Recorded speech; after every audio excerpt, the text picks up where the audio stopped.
Assalamualaikum warahmatullahi wabarakatuh. Perkenalkan, nama saya Siti Fadila dengan NIM 240922166 akan menjelaskan tentang mengenai tulis sistematika karya tulis ilmiah secara komprehensif, proposal, dan skripsi. Yang pertama, pengertian proposal. Proposal adalah dokumen yang disusun untuk menawarkan ide, rencana, atau proyek kepada pihak lain, biasanya untuk mendapatkan persetujuan atau dukungan. Proposal sering digunakan dalam berbagai konteks seperti bisnis, akademis, atau penelitian dan biasanya mencakup tujuan, metodologi, anggaran, serta manfaat dari rencana yang diusulkan. Yang kedua, struktur penulisan proposal. Struktur penulisan proposal umumnya terdiri dari beberapa bagian, yaitu judul, menyatakan tema atau topik proposal secara jelas. Yang kedua, latar belakang, menjelaskan konteks dan alasan mengapa proposal ini penting. Yang ketiga, tujuan, menyebutkan tujuan yang ingin dicapai melalui proposal. Yang keempat, rumusan masalah, mengidentifikasi masalah yang akan ditangani. Yang kelima, metodologi, menjelaskan cara atau langkah yang akan diambil untuk mencapai tujuan.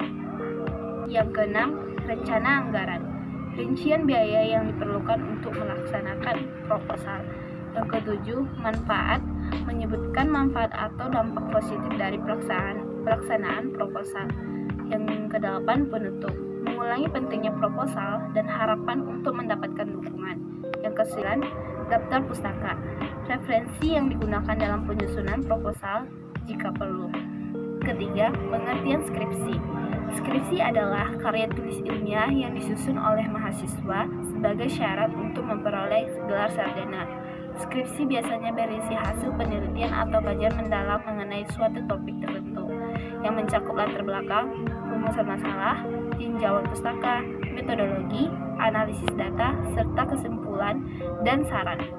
Skripsi bertujuan untuk menunjukkan kemampuan mahasiswa dalam menerapkan teori dan metode penelitian dalam bidang studi yang dipelajari. Yang keempat, struktur penulisan skripsi.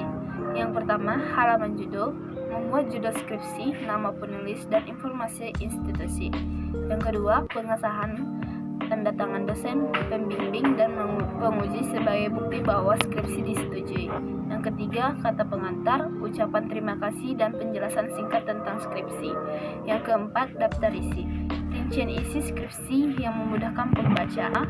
Bab 1 atau bab 1 pendahuluan, yaitu latar belakang, rumusan masalah, tujuan penelitian, manfaat penelitian, batasan masalah. Yang keenam, bab 2 atau tinjauan pustaka, landasan teori penelitian terkait. Yang ketujuh, bab 3 metodologi penelitian, yaitu jenis penelitian, lokasi dan waktu penelitian, subjek penelitian, teknik pengumpulan data, analisis data.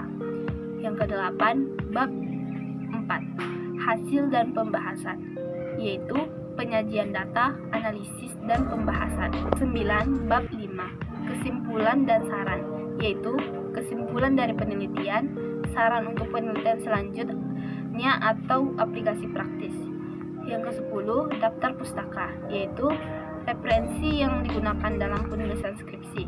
Yang ke-11, lampiran, yaitu data tambahan atau dokumen pendukung yang relevan. Yang kelima, perbedaan proposal dan skripsi. Yang pertama, definisi, yaitu proposal, dokumen yang menawarkan ide atau rencana penelitian bertujuan untuk mendapatkan persetujuan atau dukungan. Yang kedua, skripsi, karya tulis ilmiah yang menyajikan hasil penelitian sebagai syarat untuk memperoleh gelar sarjana. Yang kedua, tujuan.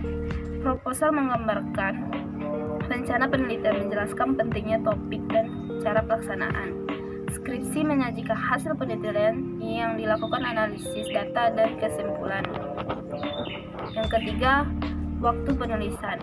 Proposal ditulis sebelum penelitian dimulai, skripsi ditulis setelah penelitian selesai. Yang keempat, struktur. Proposal umumnya mencakup latar belakang, rumusan masalah, metodologi, dan rencana anggaran.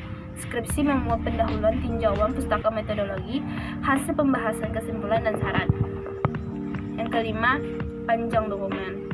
Proposal biasanya lebih singkat, sekitar 10-20 halaman. Kalau skripsi lebih panjang, seringkali mencapai 50-100 halaman atau lebih. Yang keenam, konten. Proposal fokus pada rencana dan ide-ide yang akan diuji. Yang skripsi fokus pada hasil dan analisis dari penelitian yang telah dilakukan. Keduanya penting dalam proses akademis, tetapi memiliki fungsi dan konteks yang berbeda. Sekian dari penjelasan saya. Assalamualaikum warahmatullahi wabarakatuh.